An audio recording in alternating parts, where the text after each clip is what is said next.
All right. Welcome to the Veteran Business Collective podcast. My name is Chayse Roth. I am your host. We are coming to you out of the Signal Fire Studios, provided by Signal Fire Media Company. Huge thank you to those guys for allowing us to use their space to kick off our podcast series. If you want to support the Signal Fire team, you can do so at signalfire.media, as well as give them a follow on all their social channels.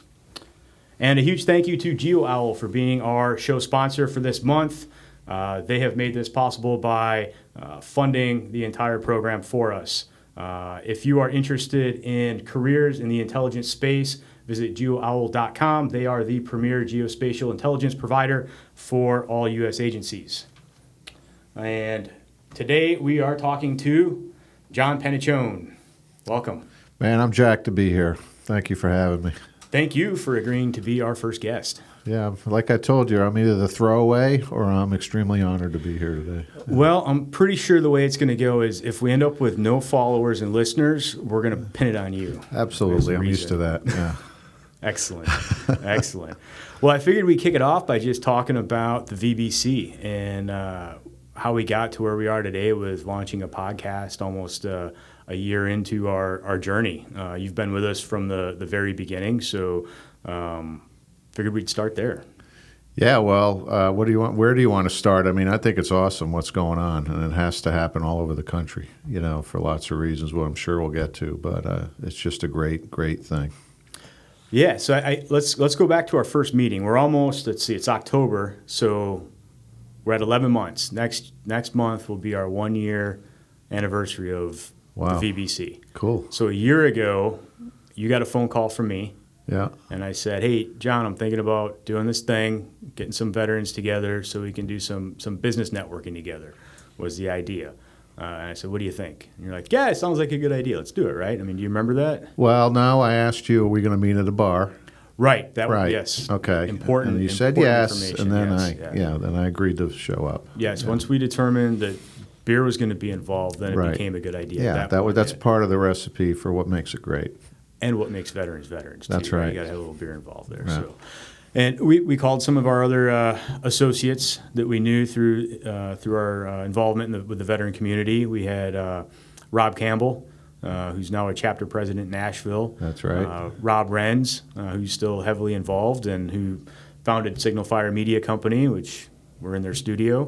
Ryan Casey with Tilia Fiduciary Partners was originally involved, as well as Tim Horst. And we all got together at a brewery in downtown Wilmington in November of last year. I believe lockdowns were still in place. Yeah, where was that? I can't remember where the first one was. It was at Ironclad Brewery. Oh, that's right. Yep. Yeah. Ironclad Brewery downtown agreed to host us. And we had, I want to say 15 folks show up to our first meeting, not really knowing what we were going to do or what we were going to talk about or what was going to happen. So it was kind of cool that we even had people show up, especially with COVID going on and lockdown still technically in place. Yeah, I know. I think people were eager to get together at that time. They just wanted the beer, right? That's right. Like, okay, yeah, we'll go to a brewery for the first time in 12 months. That's right. Might have been part of our success there. But it just kind of snowballed. We had 15 people show up. We had a great evening, a good conversation, and we said, well, let's do it again next month. And we did. And I think we had 30-something show up the next month. And that just kept kind of happening. It just keeps growing every week or every month. Why do you think that is? I've got lots of theories because I've really been thinking about it. Okay. And we'll get into this, but my experience with Vet to CEO gives me a lot of context to answer that question, right? Because I've been hanging around with veterans for a while now in that program. But I think it comes down to veterans are used to not doing things alone. Like since the day we step into the military, we get assigned a buddy, and we never do anything alone, right?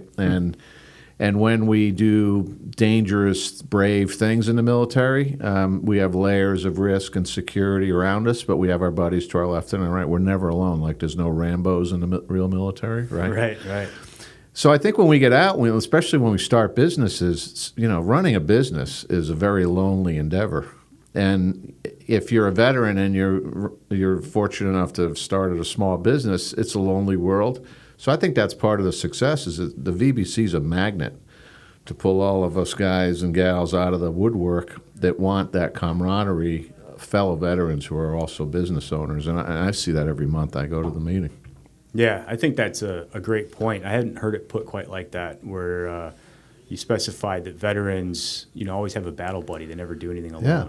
And that's true. And that was part of the reason that we did this from the beginning. I felt like there had to be other veteran business owners out there in the wild that I just didn't know about. Yeah, and I think that's how you see every month where, part of the agenda is who's done business with each other, all that business Or happening. success It's stories, it's that intrinsic trust. Like, for example, I just bought some office condos. First time I ever bought commercial property, and, one of the members came over and did the inspection for me. Now, he took me to the cleaners and he overcharged me, but I'm kidding. No, but I Probably charged you a beer. I didn't really know him that well, but I knew he's a veteran and he's a good guy. I met him and I called him, and it was like, he showed up right away and took care of me. So, that kind of stuff is just intrinsic trust that you don't get many places.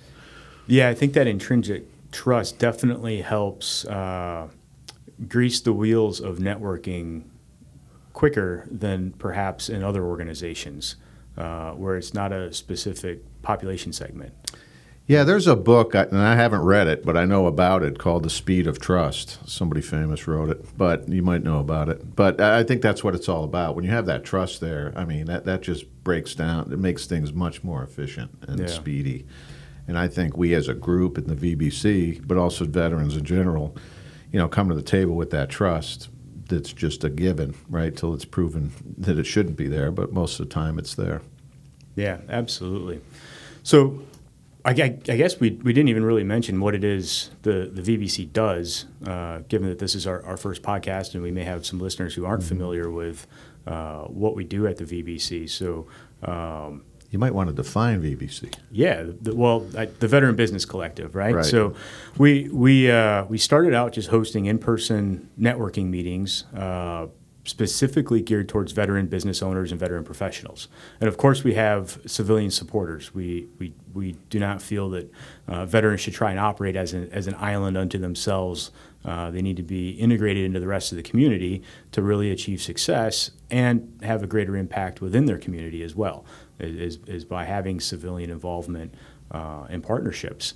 And that's kind of grown, and it's turned into we're now leveraging the business community as a whole to provide a sense of purpose, belonging to a tribe, and economic success and stability to our membership, which are three of the things that we've all kind of collectively defined over the last year as things that you lose when you leave active duty.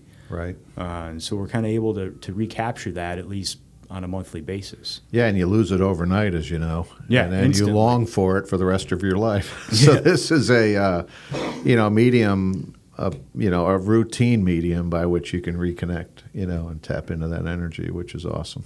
Yeah, absolutely. Well, I think that's probably a good background on the VBC. You have been, aside from the VBC in the last year, you've been heavily involved in the veteran business community for a long time in a variety of ways. The first thing that comes to mind is your work with founding and then running and operating Vet to CEO for the last, 8 years now? Yeah, we founded in 2013. Okay. And you've trained how many thousands Over 4,000. Over 4,000 veterans in business-related skills. Right. Talk a little bit about what drove you to start Vet to CEO in the first place.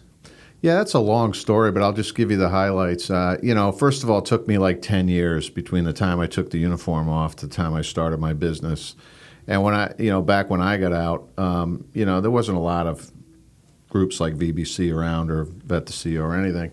And I think most veterans who got into business took them a while to figure out, hey, I brought some things out of the military that give me the confidence to start my own business or buy a business or something. And I felt like it shouldn't take that long. And there were other people that agreed with me at the time that also owned businesses. But then right about that time when I had owned my business for a while, and the Accenture gave a grant to the Kauffman Foundation, which is one of the country's premier entrepreneurship nonprofits, right? And the grant was to train 200 veterans on entrepreneurship, right? And 120 of those 200 needed to be done online. They mandated that as part of the grant. Why? To this day, I don't know. But through a series of connections and what I was doing at the time, they asked me to teach the class. So myself and the co-founder, Mike Horn, taught the class. We taught 6 classes. There were 10 sessions per class. Each one of them was 3 hours. To do the math on that, that's like 180 hours of online instruction that we did for free, and it took us all year to do it. And we actually went back to Kauffman like good military people do. We typed up an after-action review. We said, here's what went well, here's all the things that didn't go well, and here's how you should change the program. And they said, yeah, we appreciate that AAR, but would you do it again next year for free? And we don't want to change anything. And we said, no. And we were running businesses at the time, too. So that's what led to the design of the Vet to CEO program. And we started a nonprofit and then created our own program based on what we told Kauffman to do. Now, Kauffman was great. We're big fans of Kauffman. And that was a long time ago, but that's actually, without that happening, I don't think Vet to CEO would have been born. So, we value what they did for the community, but that's kind of how it all started. That's pretty incredible. And you've been running Vet to CEO. You run, 4 cohorts a year? Or you provide the we're live averaging classes? about 3. We just turned the switch on right now for the next one, but we average about 3 a year. 3 a year, and you've been doing that at the same time that you've been running your own businesses. Yeah. And for the majority of the time, if I've got my facts straight, you were running a tech company, a software as a service company, right? Yeah. Which you successfully sold this year. Yeah. Talk about that. Let me try not to bit. smile. Yeah, you should be smiling, right? That should be everybody's goal, right? Is to have a successful exit after they've been in business for a while. Yeah, successful exits are good when you're a paratrooper and when you're in business. But, Master Blaster paratrooper. Yes, right? yes. Be clear about that. Yes. Yeah. What was the question? What was it like? So you didn't have a software background in the military. No, but I did when on the 10 years where I worked, when I got out, I ended up in technology roles, and then I got an MBA with a concentration in technology. I'm not a technical guy, but I know how to manage technology and technology teams. What were some of the struggles you had running a software company? Oh, where do I begin? There's a lot of things I learned about running a software company, mostly on the investor side, and I'm sure we'll get to that. But, the business model of software, there's no fixed assets like buildings or machines, so it's really difficult to get financing for software companies because of that. There's no collateral and that stuff. That's boring stuff. But I learned a lot about the business model. And also, software is, I have these things I've learned the hard way. Software it's easy. I tell all these people I help now and work with that are starting software companies, I said, you know what, it's easy to march down the field really fast, like Tom Brady's your quarterback, and then you get on the 10-yard line, and then that last 10 yards is a bitch, to finish software, to finish a software product. And lots of people have this great idea with software. They hire some people, and they get right down the field of the 10-yard line. But that last 10 yards is so hard, so expensive, and takes so long to get into the end zone because there's always a bug, there's always a new idea, and software never is done. And it's a challenging business. I'm not saying don't go there. Lots of people do. But those are the nuances I learned the hard way. And because of that, it takes a lot of financing to sustain a software company because of that. And, they never taught me that in school. I learned that the hard way. And when you look at any software company, particularly those that are undercapitalized, that's what they're suffering from, that last 10 yards. Okay. That's a great segue into another topic I wanted to cover with you is you mentioned funding was a problem for the company. And I think that funding is a main concern that a lot of veterans have or people in general, when they're considering going into business. Me and you've talked about this a couple of different times, but there's a lot of veterans who say when they leave the military, they want to start and run their own business. But it's such a very small percentage of those that say they want to actually do it. And I think that funding is probably one of their biggest obstacles. What do you think? What's your experience there? Absolutely. Funding is one of the biggest obstacles for anybody, veteran or not veteran. But I think with veterans specifically, it's an especially acute challenge for a couple of reasons. One is none of us join the military to save a lot of money. I say often, I'm going to say it here, I'm proud to say that when I got out of the Army 6 years after I went in on active duty, I had as much money as when I went in, which was nothing. So I was single and I blew it all and I had a damn good time. But, I wouldn't say I was a good role model when it came to that, but even if I saved some money, I wouldn't have had enough money to start a business, right? And secondly, our jobs in the military don't usually involve factoring in money, right? Unless you're in a finance unit. Right. But I'll steal, our friend Rob Campbell's analogy. It's like in the Bin Laden raid, nobody raised their hand on the back and said, hey, we'll save $500,000 if we just go with one helicopter. That doesn't happen in the military, right? It's all about mission accomplishment. It's almost like you got a blank check, just get it done. There's a huge mindset shift of going from being handed a budget and spending $1 to having to make $1. Right. It's a big, well mental shift of the military. Hey, here's your budget. Make sure it's gone by October 1st so that we can ask for extra the next year because we ran out, right? Yeah. So there's this big rush at the end of the fiscal year to look at the accounts for training and material and everything and just blow through it as fast as you possibly can, even if you don't need stuff. Right. Just use it. Get it gone.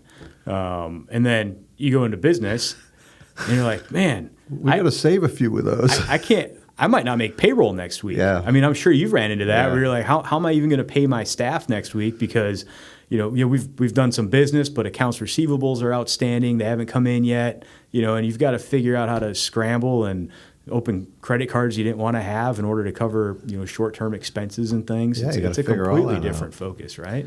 Well, So, and where the other thing about that it comes into play, which has nothing to do with being a veteran or not, is when you're not in business, there's this term called financial literacy, right? Everybody should be financially literate. They should teach that in class. There's a big movement about that. Just regular getting by with your life, right? When you're talking about a business, it's that times 10, right? Right. You have to understand finance, small business finance. But it's not that you can't learn it. I mean, all kinds of people learn. You don't need a college degree or anything. It's just that you never spend time learning it. And it's kind of like learning a language or learning a skill in the military. If you were a helicopter in the military, you didn't know how to fly that damn thing the day you showed up, right? It took a good year or so at least to know how to fly it without killing yourself. And, finance is similar. Most people have no idea how the heck it works. You got to immerse yourself in it and get good at it. And if you don't get good at that, you're not going to be that successful in business, right? So it's one of the things you need to do. And back to the Vet to CO program, that's one of the pillars that we spend a lot of time on is the finance piece. During the normal Vet to CO program, but then you also launched a whole new product line under Vet to CO this last year, right? Yeah, as another program we just launched, we just delivered our third cohort called the Funding Academy. So that takes what I'm talking about and does a deep dive. And that one's a 3-week program, and it's just about finance, and financing small businesses and really the reality of it. And we don't candy coat anything, and I can get on a tirade about that. But what you hear in the public domain is nowhere, anywhere near the truth when it comes to, how easy or hard it is to get money. So we talk about the reality of getting funding and what not to spend time on and what to spend time on, depending on your circumstance. That kind of takes us back to, our initial line of question here, which was, veterans that look to start businesses when they leave active duty and don't because of financing. What are some of those obstacles that you just alluded to? Well, don't believe what you hear at these rah-rah entrepreneur gatherings. I'm not putting VBC in that category, by the way, right? And I'm not going to mention names, and I'm not throwing rocks at anybody. I'm just saying I've gone to many, many entrepreneur events, and almost every one you go to, there's, the same thing happens. They got a few people on the stage. And they were all the winners. That's why they're on the stage, right? And they talk about how they were financed and raised money from this or got this loan. And we leave these things thinking, oh, well, I could get a loan. Or you go to some seminars on bank loans and stuff put on by various people, and it just makes it seem like it's easy. And it's not. If you look at the statistics, it's extremely difficult to get a bank loan. You have a very low chance of getting investors to back you.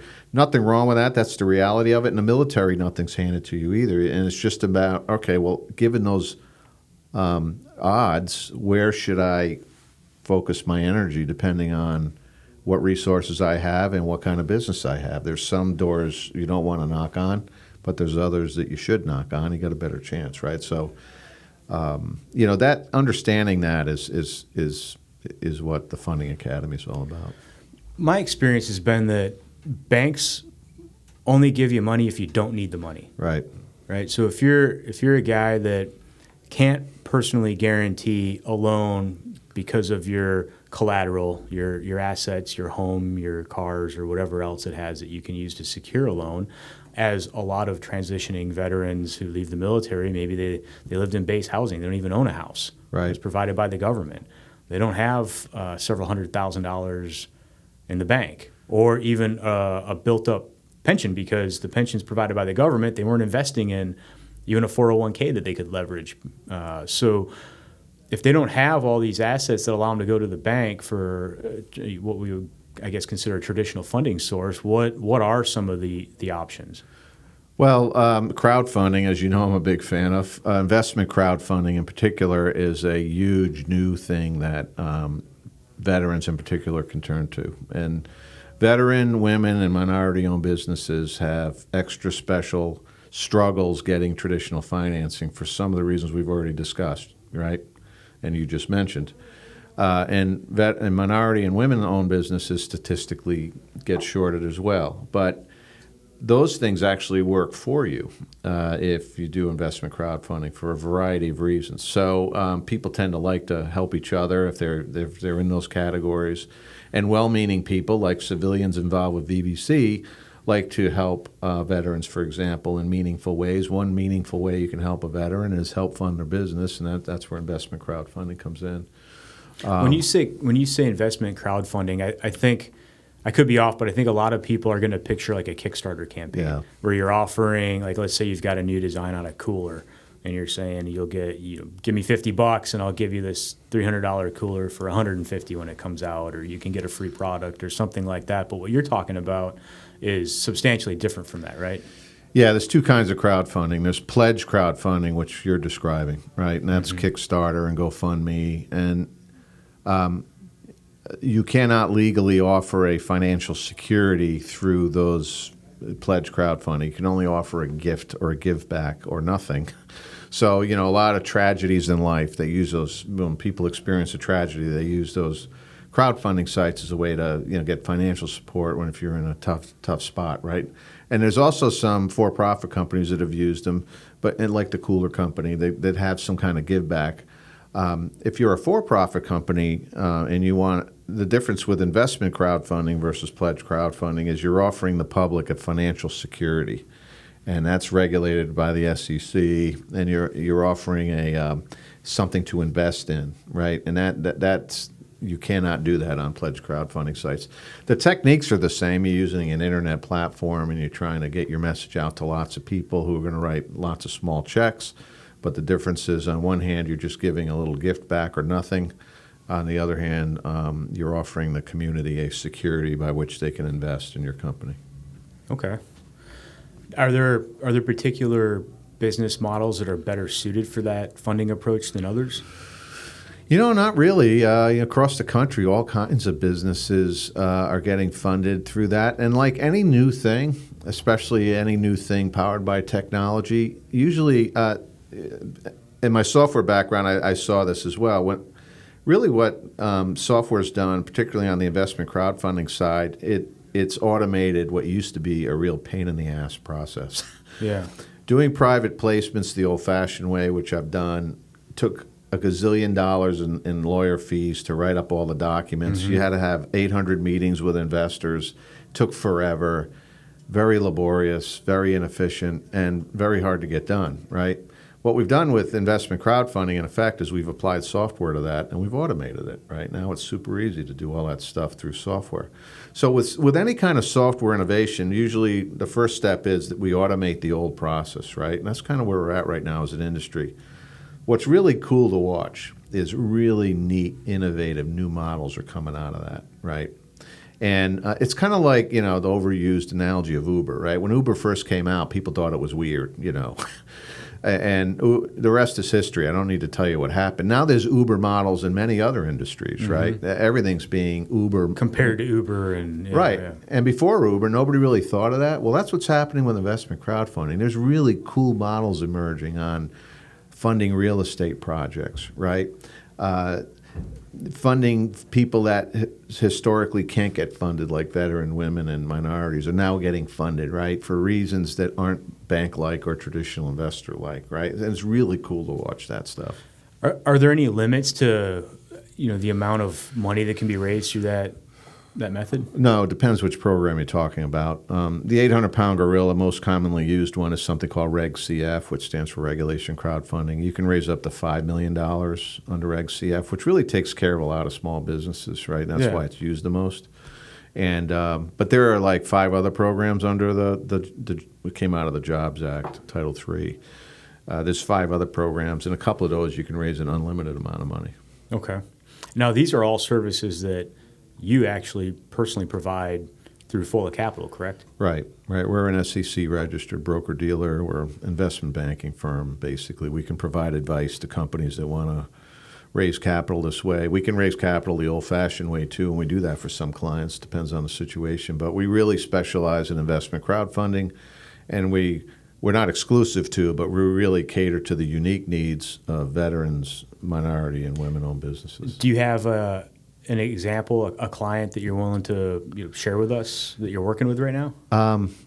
I love the question. It's just that we're regulated, and there's some rules around advertising that we have to respect. So let's do a hypothetical one then. Let's say Chase wants to start a business, and it's not it's not a fancy tech company that angel investors are going to want to take a look at or anything like that. Let's say it's an HVAC company. Yeah. Let's say I'm looking at leaving the military. I'm going to go to trade school, spend a year getting my HVAC license, and I want to open an HVAC company. Could I sit down with you and have a conversation about how to fund that? Yeah, the short answer is yes. And one of the unique, cool things about investment crowdfunding, and it relates to what I just said about innovation, is it's the only way to raise money and test the market at the same time, right? And I won't bore you with details on that, but if Chase's HVAC company was started up, you can actually put packages together to say, hey, if you invest in Chase's HVAC company and you invest at least $5,000, one of the perks you're going to get is I'll service your HVAC system for 3 years for free, right? I'm just making this up, right? Right. So it's a way to bundle in the product or service with the raise as a perk. And the good news is you might get tons of people to write you $5,000 checks, and you've just funded your business. And by the way, you just have all these new customers too because they just invested in you. So you're going to get the repair work, and you're going to get everything else that comes along with having them on your customer. And guess who's probably going to invest in Chase's HVAC company? Other veterans, Right. or people that prefer you as an HVAC provider because you're a veteran, right? And maybe they're not veterans, but that's kind of the emotion you can tap into, whether you're a woman-owned, minority-owned, veteran-owned business that's unique to investment crowdfunding. I like you mentioned proof of concept built into the funding model, which I think is pretty cool because it's really easy for people to hype themselves up and convince themselves that they've got a great idea or that they're going to be able to do something exceptionally well, better than everybody else is already doing it. Yeah. Right? Like it'd be easy for me to sit in this office by myself and convince myself that I can run an HVAC company better than the 53 other ones in town that are already existing, right? But when you put your model to the public and say, hey, here's what I want to do, give me money and let me go do it, you get a litmus test of whether Absolutely. other people think that you're on point or you've got a great idea or that you're the right guy or not to do what. Or you have the say right special twist to your HVAC company, right? Because look, you're not the best looking guy in the world, right? I know, so you got to play that veteran card. If that's advice I would give you as your investment banker, Yeah. But that only goes so far, right? It has to be something unique about the business that as well. So it's kind of like the whole package. But the underside is, look, let's say you don't get funded and the campaign fails. Well, that's actually the market telling you there's something wrong with either you or your business or both, right? Like Right, people right. didn't find that too enticing to invest in, right? Right. That's not necessarily bad news because what didn't you do, right? Well, you didn't secure a big loan that you're going to default That's right. on, right? And so You there's didn't go that. out and buy all this crap and then cut the yellow ribbon, and then the public tells you we're going to stick with who we got, right? Or do what I did for my first business, which was liquidate everything that I had, every penny, every retirement account, everything, in order to leverage my buy-in. Yeah. And it was, at that point, 100% sink or swim. Right. There was no turning back. There was no backup, right? Like That's right. That was it. You were in it to win So it or you've lose lived it it, all. right? Yeah. So now, and I lived that too, right? I was all in too at one point with my first business. But this allows people, veterans or not, to they use this word test the waters, but you can test the market with an idea, bundle in this, and raise money at the same time, right? There's more to it than that, but we can get into it. But that's kind of if you can't tell, the exciting, unique thing about it. No, I think that's great, especially if it's a type of service that's going to have that you think is going to have broad appeal. You absolutely get to get that customer discovery done during your capital raise if you didn't do it during your business planning like you should have done. Yeah. The one thing it does require, I must say, and it's our experience with Follett is telling us this. Like, I was a sales guy before I started my business, and owning a business, you better become a sales person, right? Mm-hmm. Especially if you're running a small business. And a lot of challenges people have is they've never sold anything in their life. And when you've never sold anything in your life, investment crowdfunding can be a challenge, right? It's not like you have to convince one underwriter at a bank that you got a good business. You actually have to market the business and the security at the same time, and you got to get out there and you got to compel people to invest. Right. And with a lot of people that had never sold before, we've learned this the hard way at FOLA, that scares the crap out of people, right? Yeah. So crowdfunding might not be good for someone who's afraid to sell, right? Well, but if you're afraid to sell, the business might not be a good call for you either, right? Well, yes and no. I would say to somebody who doesn't like to sell, look at franchising, or buy an existing business that already has customers. If you're still going to have to sell, though, aren't you? Right, but you're still going to have to convince people to continue to be a customer or continue to buy your services or your products or whatever they are. Even if you buy an existing business that has a current customer role, they're yours to lose.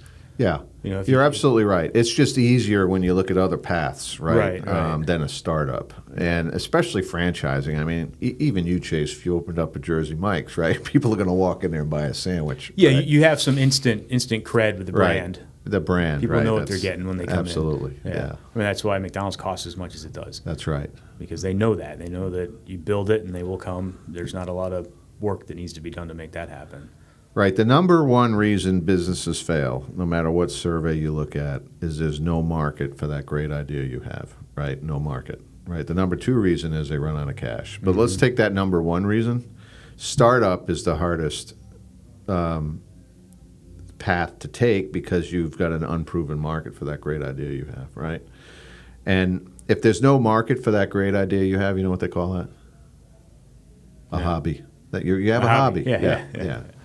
A hobby. So like or a charity. You're paying people to do nothing and you're making nothing out of it. Yeah, I mean, how many people have you met in your life like, I got the greatest idea for a business, right? How many times have you heard that, right? Like almost every day. And like half the time for me, you're like, what is it? It's a new square yo-yo. It's awesome. You could set it on the table and it doesn't roll off. And oh man, people are going to want it. And you're looking at the dude going, what? And they're so passionate about it, right? Right. It's like, dude, you're the only one that likes square yo-yos. Probably an Air Force guy. But anyway, you get these people with passionate ideas, and they're hobbies, really, right? And if people aren't willing to take out their wallet and pay you for that square yo-yo, you don't have a business. You have a hobby, right?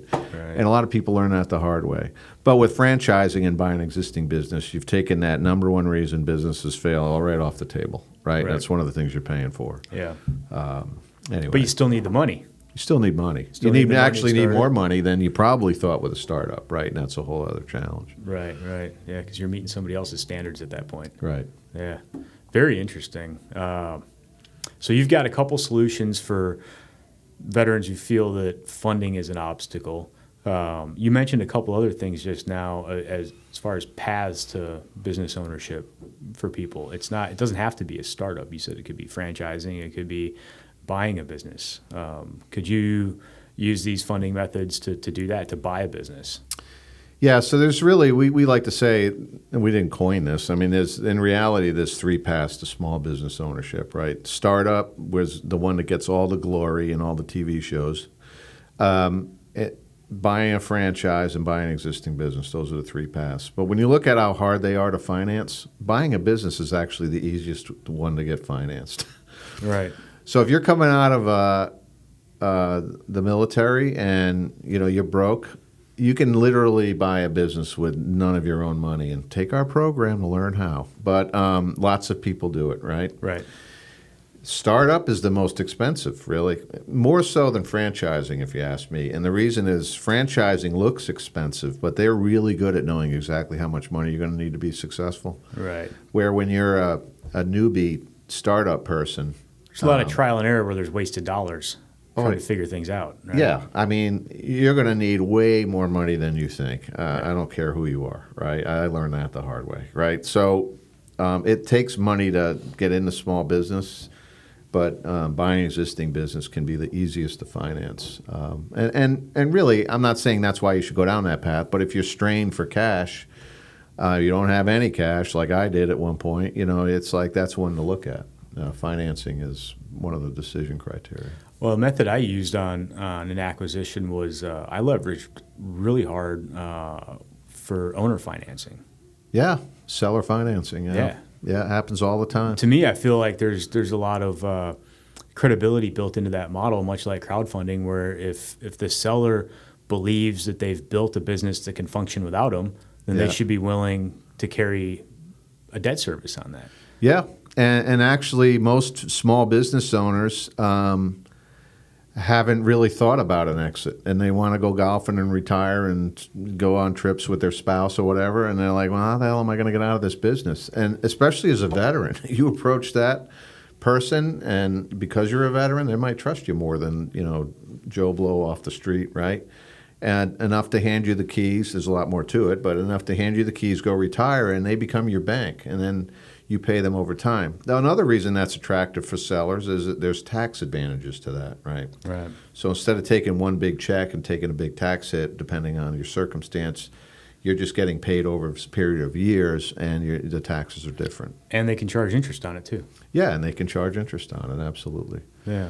What do you think the outlook is right now for business acquisitions as far as just availability of businesses? I've had some conversations with people that feel like the boomer generation is hitting retirement age, and there's going to be a ton of businesses that their kids don't want necessarily to have to run. They're not interested in the family business anymore. Do you think the prospects are looking pretty good for people who might want to buy businesses? Yeah, I think you got that generational thing going on for sure. But as you know, owning a small business, every business is for sale every day. Right.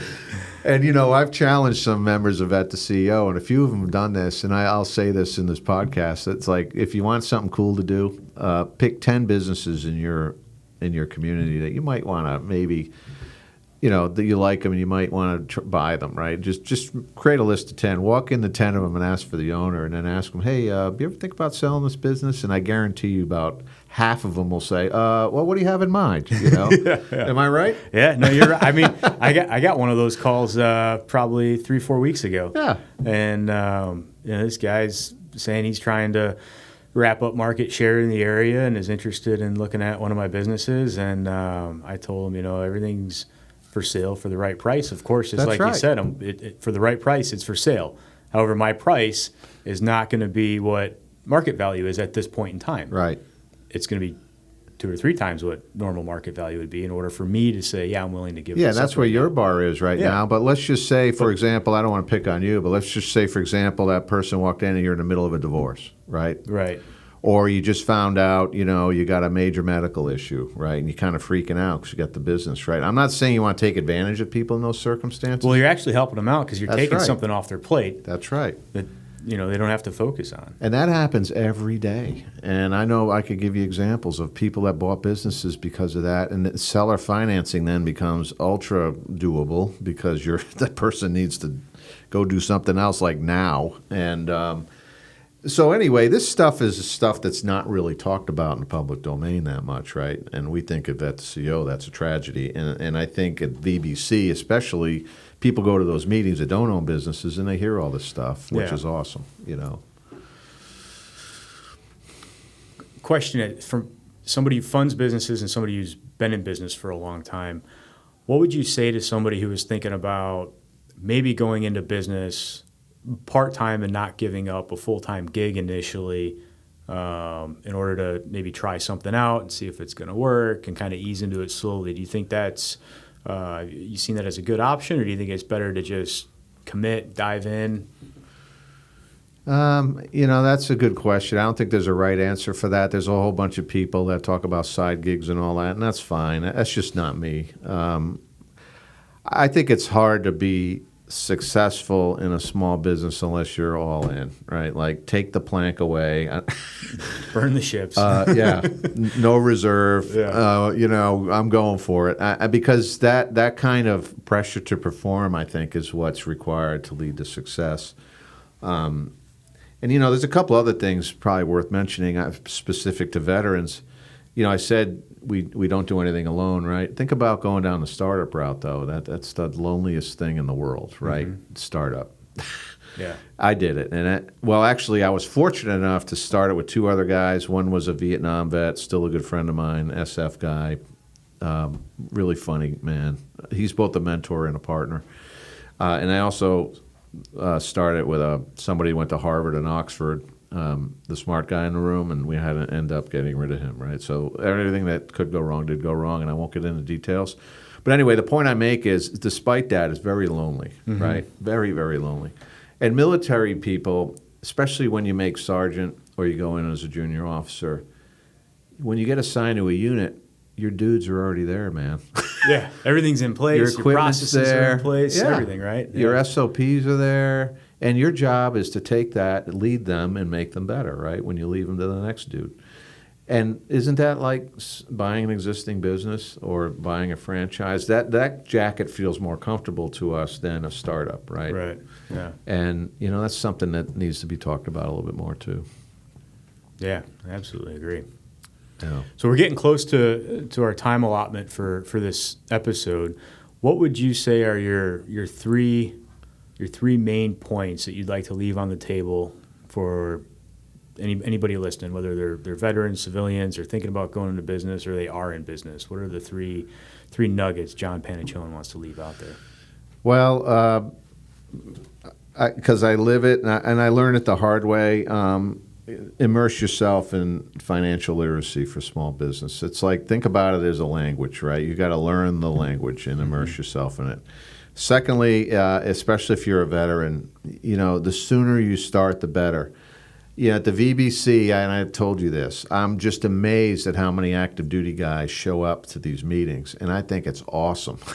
Yeah. At Vet to CEO, we have more and more active duty people. It's online, so we have more and more active duty taking that program. I think that trend is awesome, right? Number 2 is start as early as possible, right? Yeah.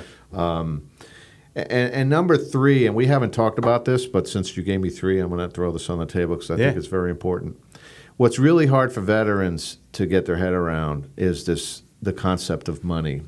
And my entire military career, especially when you're in a leadership position, there's a couple questions nobody asked me in the military. One of them was, what is your credit score? Right? Yeah. Even when I deployed, nobody said, and I was like a Company XO when I deployed, nobody said, hey, before you get on that aircraft, what's your credit score again? Yeah. Oh, it's a little low. You're not worthy to lead this group, right? Right. And when you bring money into the equation, all that stuff that made us great leaders in the military and all the assessments we had and all that stuff that donned us as you're worthy of leading America's men and women and keeping them alive, none of that matters. A lot of that doesn't matter when it comes to money, right? And it drives us crazy. Right. So what I would tell veterans is swallow that pill. That's a humble pie you need to eat, right? The people with money don't care about that stuff that was precious in the military as much as you think. Just get used to that. Be prepared for it. And that change is hard for veterans. So that's number 3. Just realize that when you take the uniform off, a lot of the things that made you a good leader aren't as valuable on the outside, on one hand. On the other hand, if you're with the right people, they'll recognize that and work with you like a business owner that wants to hand you the keys. That leadership and experience you had provides the resume for someone to work with you, to hand off their company. So just recognize that that's an issue. Yeah, those are great points. Your point about being humble, not just in needing to understand money, but humble in general, I think is something we all need to take a big dose of, especially leaving the service, right? Like, I know I had this perception of myself when I left active duty that it doesn't matter what it is, I'll figure it out. Right. I'll just figure out how to do it. Right. And if I can't just figure it out, then I'll just bulldoze through the wall like as a force of nature to get it done. Right. And that, like you said, with money involved, that doesn't work. Yeah. Because no one's going to continue to pour money into you to give you more resources to get the job done. You have to just figure out how to do it the right way. And so we leave with this, I think, a sense of overconfidence in our ability to do things that we don't really understand and we don't know a lot about. And then we're also hindered by the fact that we don't ask for help. Right. I mean, how many veterans sit and struggle because they're conditioned to never show weakness, never show that they don't know anything, and you don't want to be the guy in the room that doesn't have it figured out. So you don't ask for help ever. Yeah, part of asking for help is networking, right? Right. So we suck at networking, right? And the civilian definition of it, right? Which, again, not to overplug VBC, and you didn't ask me to do this, but one of the reasons I'm a huge fan of VBC is it is an optimal networking event, right? Particularly for people that already own businesses that happen to be veterans, right? Which is the bulk of the membership, right? Which I think is what is part of the reason why we talked in the beginning. It's taken off, right? Because it's provided that networking conduit that was lacking, I think, in the community out there that we need to be successful. And probably why we have so many active duty guys that show up, because they feel that and they get mentored by the existing business owners. Right, and the trust is there, right? Yeah. And and that trust is what accelerates that willingness to be in a mentored environment, right? I'm sure when you got out in the beginning, right, you felt weird around civilians, right? I mean, how confident would you be to go up to a bunch of civilians and say, hey, I don't understand this financial statement thing. Can you, it's like this huge mental bridge you got to leap over, right? Yeah, for sure, yeah. And it's hard. It's hard. Yeah, absolutely. Well, thank you so much, John, for being our first guest on the VBC podcast. Hey, I'm honored, man. Again, if our listening and download numbers don't skyrocket and go through the roof by the end of the week, throw me under the bus, man. It's totally your fault. But for those that we do attract and do listen to us and are interested in attending a Vet to CEO program, how do they get in touch with you? How do they find you? Yeah, our website, vettoceo.org, vettoceo.org. It's got everything on there. Okay. And you said you just classed up now? Yeah, we've got a class, I don't know when this podcast will roll, but we got one that starts in December, rolls into January. Okay, this will air well before then, so anybody listening has time to get enrolled and take advantage of the free program. And lastly, for those that are interested in starting or acquiring a business and are looking at some creative ways to raise some money, how do they get in touch with Fulla Capital? FullaCapital.com. That's a for-profit, so I've already talked enough about. Thank you for that. One more thing about VetCEO, we're going to be doing our first virtual conference next year. So if people want to learn about that, get in touch with us through the website. But we're pretty jacked about that. And you have social accounts for VetCEO, LinkedIn, Facebook, everything. They can follow there as well. Yep. And Fulla Capital, how's that spelled? FullaCapital.com? FOLLA Capital.com. Okay. All right. For creative funding sources. And let's try and do our outro for the first time. So thank you for listening. We appreciate you all so very much. To get involved and find a sense of purpose, belonging, and increase your bottom line, You can visit us at veteranbusinesscollective.org, as well as follow us on all our social channels, particularly LinkedIn and Facebook. We post all of our events for all of our chapters and locations to our social channels. And lastly, honor the fallen by living each day to the fullest. And until next time, VBC out.